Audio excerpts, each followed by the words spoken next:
adalah mendesak DPR untuk mencabut kembali pemberhentian Hakim Aswanto sebagai Hakim Mahkamah Konstitusi. Partai Buruh dan organisasi Serikat Buruh menolak pemberhentian Hakim Aswanto oleh DPR yang berujung akan terjadinya politisasi Mahkamah Konstitusi sebagai lembaga yang kredibel.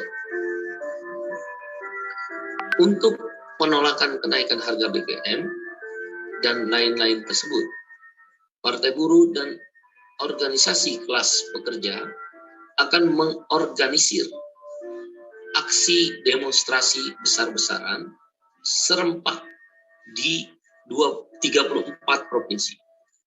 Jadi aksi serempak di 34 provinsi akan diorganisir oleh Partai Buruh dan organisasi kelas pekerja lainnya pada tanggal 12 Oktober.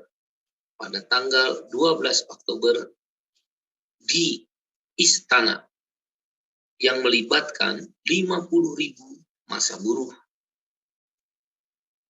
Untuk wilayah Jawa Barat, Banten, dan DKI dipusatkan ke Istana 50.000 buruh aksi tanggal 12 Oktober 2022.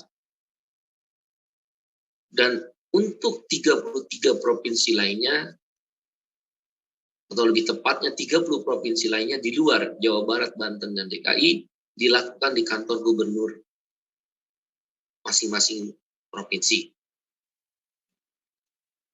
Aksi ini membawa 6 isu persoalan. Yang pertama tadi saya sudah sebutkan adalah menolak kenaikan harga BBM. Karena kenaikan harga BBM akhirnya sekarang terbukti menurunkan daya beli kaum buruh dan masyarakat kecil di tengah kenaikan harga-harga barang yang sudah mulai melambung tinggi. Bahkan harga bahan pokok yang paling utama bagi masyarakat termasuk kaum buruh adalah harga beras sudah mulai merangkak naik. Di tengah ancaman upah yang akan kembali tidak naik, yang telah disebutkan oleh Menteri Tenaga Kerja sebelumnya menggunakan PP nomor 36 tahun 2021. Inflasi yang akan terasa bagi kelompok buruh dan masyarakat kecil adalah 3 komponen yang nilai inflasinya di atas rata-rata inflasi nasional. Yang pertama adalah kelompok makanan. Inflasinya akan tembus di angka 5%, hasil penelitian Litbang Partai Buruh dan KSPI. Yang kedua adalah kelompok transportasi, akan naik sekitar 20 hingga 25% untuk transportasi publik. Dan yang ketiga adalah kelompok rumah. Sewa rumah akan mengalami peningkatan 10 hingga 12,5%. Inflasi di 3 kelompok inilah yang memberatkan daya beli daripada buruh dan masyarakat kecil akibat kenaikan harga. Oleh karena itu pada tanggal 12 Oktober, isu penolakan kenaikan harga BBM serempak di 34 provinsi yang melibatkan 50.000 buruh akan diorganisir oleh Partai Buruh dan kelompok organisasi kelas pekerja lainnya. Isu yang kedua adalah menolak Omnibus Law Undang-Undang Cipta Kerja. Fakta telah menjelaskan semenjak disampaikan keputusan MK yang menyatakan Omnibus Law adalah inkonstitusional bersyarat dan cacat formil, terbukti tidak ada satupun investasi yang masuk. Komitmen-komitmen investasi ada, janji-janji investasi ada.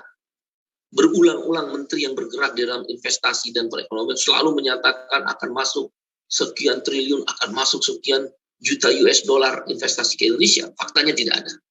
Semua komitmen. Jadi Omnibus Law adalah bukan alat untuk memastikan investasi masuk. Apalagi di tengah ancaman resesi global pada tahun 2023. Nah, karena itu Partai Buruh dan organisasi kelas pekerja menolak keras, termasuk KSPI, membahas kembali Omnibus Law Undang-Undang Cipta Kerja.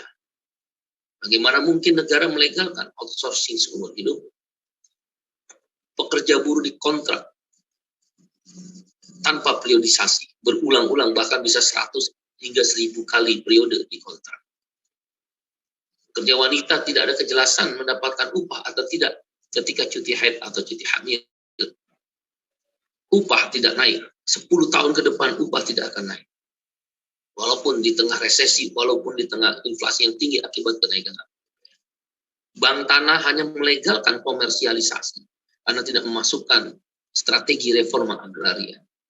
Lingkungan hidup dan persoalan hak asasi manusia terabaikan di dalam Omnibus Law. Karena itu Partai Buruh dan Organisasi Serikat Pekerja KSPI menyatakan menolak pembahasan Omnibus Law, Undang-Undang Cipta Kerja, untuk dilanjutkan. Yang ketiga, Serikat Buruh bersama Partai Buruh menuntut pemerintah menaikkan upah minimum tahun 2023 sebesar 13%.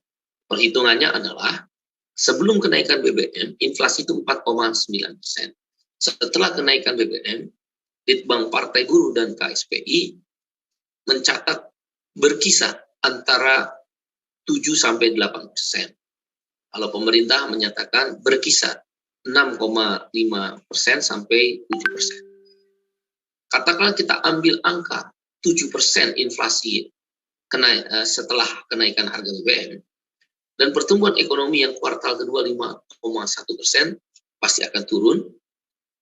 Diprediksi Litbang Partai Buruh bersama KSPI dari berbagai sumber, katakanlah 4,8%. 4,8% pertumbuhan ekonomi setelah kenaikan harga BBM dan 7% inflasi, maka dijumlahkan 11,8%. 11,8% pembulatan yang diminta oleh KSPI bersama Partai Buruh adalah kenaikan upah 13%. Kenaikan upah ini sudah diperhitungkan untuk menutupi kenaikan angka inflasi pada 3 kelompok makanan, perumahan, dan transportasi yang tinggi sekali di atas rata-rata inflasi secara nasional. Dan ini ingin mendongkrak agar daya beli masyarakat kembali naik. Perlu diingat, pada tahun 2023 tahun depan, berbagai pihak sudah menyampaikan akan ada ancaman resesi. Dan akhirnya akan terjadi PHK besar-besaran. Resesi harus dilihat juga bisa terjadi karena faktor konsumsi yang menurun. Faktor konsumsi yang menurun diakibatkan oleh daya beli yang menurun. Daya beli yang menurun, salah satu faktornya adalah upah murah atau tidak mengalami kenaikan upah atau upah di bawah inflasi plus pertumbuhan ekonomi, kenaikannya. Karena itu Partai Buruh bersama Organisasi Serikat Buruh KSPI menolak bila mana kenaikan upah direncanakan oleh pemerintah hanya di bawah inflasi. Menolak keras kenaikan upah di bawah inflasi. Yang kita minta adalah 13%, yaitu inflasi plus pertumbuhan ekonomi pasca kenaikan harga BBM. Yang keempat, Partai Buruh dan Organisasi Serikat Buruh termasuk KSPI menolak keras kebijakan PHK di tengah ancaman resesi dunia pada tahun 2023. Seluruh dunia sudah memulai adanya tanda-tanda resesi. Resesi dari ilmu ekonomi yang saya pahami, mohon dikoreksi kalau saya salah, adalah 2 kali berturut-turut secara kuartal. 2 kuartal berturut-turut itu angka pertumbuhan ekonominya minus. Kuartal pertama, kuartal kedua, angka pertumbuhan ekonomi minus, maka bolehlah disebut resesi. Beberapa negara Eropa, bahkan Singapura, sudah mulai muncul tanda-tanda resesi dan demonstrasi besar-besaran kaum buruh dan serikat buruh, bahkan partai buruh, partai sosial demokrat mengorganisir pemogokan dan demonstrasi di Paris, Prancis, di London, Inggris, di Wina, Austria, bahkan di Ukraina, di tengah berkecamuknya perang, sudah melakukan aksi-aksi demonstrasi masyarakatnya dikarenakan harga-harga melambung tinggi, inflasi melambung tinggi, dan harga energi pangan melambung tinggi, yang kemudian berakhir pada PHK besar-besaran. Ancaman itu akan terjadi di Indonesia. Tapi Partai Buruh dan Organisasi Serikat Buruh, KSPI, mengecam keras cara-cara menteri-menteri yang menebar, quote and quote, tanda petik, rasa takut kepada masyarakat, termasuk kaum buruh. Hentikan kalimat-kalimat kebohongan, tanda petik, dan kalimat-kalimat provokatif yang menyatakan ancaman resesi bagi Indonesia pada tahun 2023 akan menimbulkan persoalan serius. Tugas kamulah, tugas Andalah, tugas menteri-menteri itulah yang sebenarnya menimbulkan optimisme agar tidak terjadi dampak resesi. Apa yang dikatakan para menteri, menteri investasi, Menko Perekonomian, Menko Investasi, Menko Perekonomian, menteri BKPM, menteri tenaga kerja melalui dirjen-dirjen yang menyatakan ancaman PHK akan di depan mata gelombang resesi dunia adalah provokatif dan menimbulkan monster ketakutan bagi rakyat termasuk kaum buruh dengan momok monster PHK.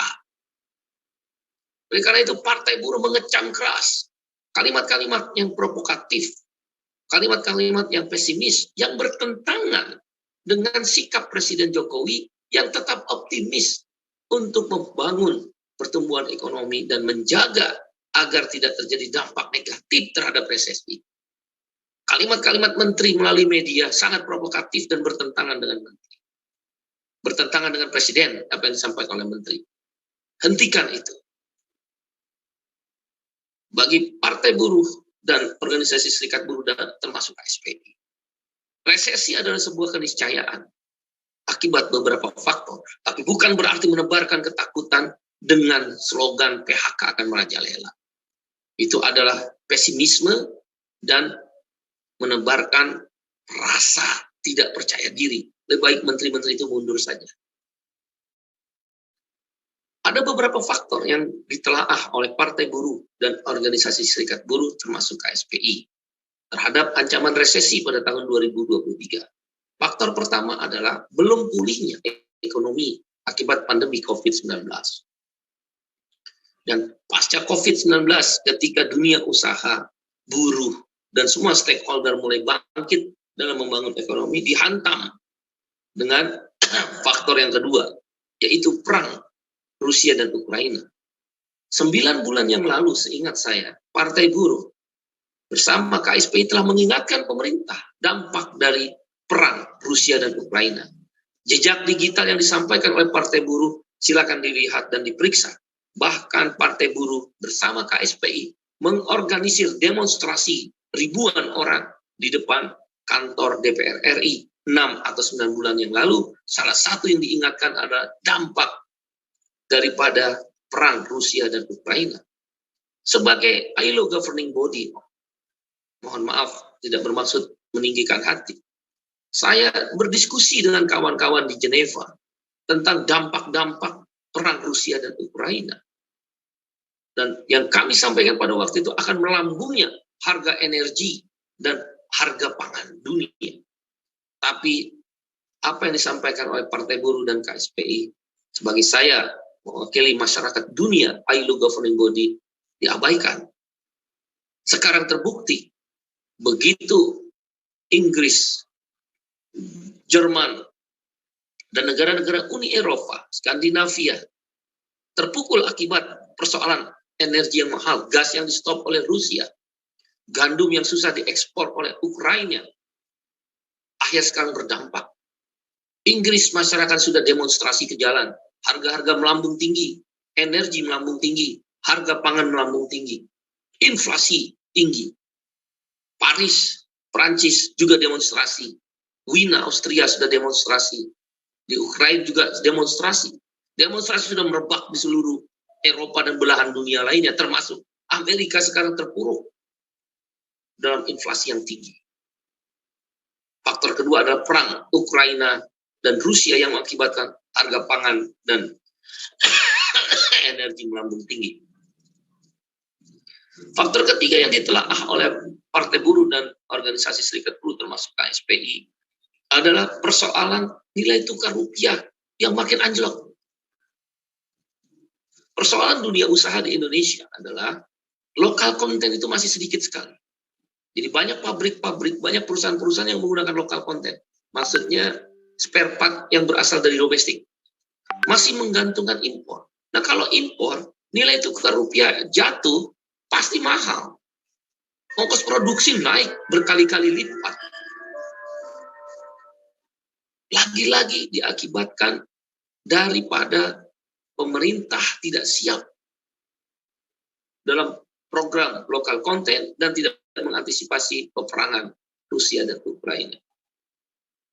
Hal ini akan diperparah di mana Eropa dan Amerika yang mengalami resesi, maka suku bunga Bank Federal Amerika akan naik. Kalau dia akan naik, maka suku bunga di Indonesia pun akan ikut naik. Sudahlah nilai tukar rupiah terpuruk, pandemi COVID belum terlalu selesai efeknya, perang Rusia Ukraina belum tahu kapan selesai, inflasi melambung tinggi, dan diperparah dengan kenaikan harga BBM. Itu yang paling berbahaya resesi. Dan faktor yang terakhir adalah kenaikan harga BBM telah memukul daya beli masyarakat termasuk kaum buruh. 5 faktor inilah yang mengakibatkan Indonesia juga akan ikut terkena dampak resesi ekonomi. Tapi Partai Buruh dan Organisasi Serikat Buruh termasuk KSPI menolak keras bila mana PHK menjadi jalan pilihan ketika resesi itu muncul. Kami akan mengorganisir pemogokan-pemogokan, demonstrasi besar-besaran, bila mana dampak kenaikan BBM mengakibatkan harga tinggi, Omnibus Law dibahas, kenaikan upah tidak sesuai harapan, di bawah inflasi, kemudian ancaman PHK di tengah resesi, pemogokan adalah jalan pilihan yang akan dipilih oleh Partai Buruh. Bersama Organisasi Serikat Buruh dan organisasi kelas pekerja lainnya, termasuk organisasi petani, nelayan, guru honorer dan tenaga honorer, pekerja rumah tangga, aktivis perempuan, lingkungan hidup, hak asasi manusia, pekerja-pekerja informal, pekerja rumah tangga, buruh migran, kami mengorganisir aksi-aksi yang meluas. Oleh karena itulah, kami meminta pemerintah memperhatikan ancaman resesi dan kenaikan harga BBM yang berdampak luas. Omnibus Law jangan dibahas dan naikkan upah 13%. Kalau tidak akan makin terpuruk negeri ini dengan ancaman PHK, pengangguran melambung tinggi, angka kemiskinan akan meningkat. Selain 4 isu di atas, dalam kesempatan ini Partai Buruh ingin menyatakan, mengecam keras, mengutuk tragedi kemanusiaan yang terjadi dalam laga sepak bola Arema Malang dengan Persebaya Surabaya di Malang. Partai Buruh meminta agar persoalan ini diambil alih oleh Mabes Polri. Dilakukan langkah-langkah antisipatif sesuai arahan Bapak Presiden Jokowi. Kami mendukung. Dimulai dengan mencopot Kapolres Malang sebagai penanggung jawab keamanan di kota tersebut, kabupaten tersebut, dan juga meminta Bupati atau Wali Kota Malang yang terkait dengan peristiwa tersebut mundur. Pimpinan di atasnya harus bertanggung jawab. Yang kedua, menghentikan dulu sementara Liga 1 dan merombak total kepengurusan PSSI di tingkat pusat maupun di tingkat daerah, provinsi, Provinsi Jawa Timur dan Kabupaten Malang. Ketua Umum PSSI harus mundur. Ratusan nyawa telah melayang dengan sia-sia. Yang ketiga, semua aparat yang bertanggung jawab terhadap terjadi kekisruhan tersebut harus dihukum sesuai peraturan yang berlaku. Yang keempat, menyantuni semua masyarakat yang luka-luka maupun yang meninggal dunia ditanggung oleh negara. Yang terakhir, kami menyerukan kepada seluruh masyarakat insan persepak bolaan harus mendisiplinkan para supporter dan membentuk pertandingan yang fairness, fair play. Tapi tidak boleh ada kekerasan apapun kepada supporter yang terkadang mungkin dianggap tidak sesuai dengan prosedur. Tidak boleh ada gas air mata. Hal itu bertentangan dengan peraturan FIFA. Partai Buruh bersama organisasi serikat buruh termasuk KSPI menyatakan turut berduka cita yang mendalam atas tragedi kemanusiaan yang melebihi jumlah korban nyawa daripada tragedi Heysel yang beberapa puluh tahun yang lalu di Belgia. Ini adalah tragedi kemanusiaan termasuk terbesar di dunia dalam kancah persepak bolaan. Partai Buruh mendukung sikap Presiden Jokowi mengambil tindakan tegas kepada siapapun yang bertanggung jawab terhadap kerusuhan tragedi kemanusiaan. Dan yang terakhir, satu isu yang kami sampaikan dalam kesempatan ini.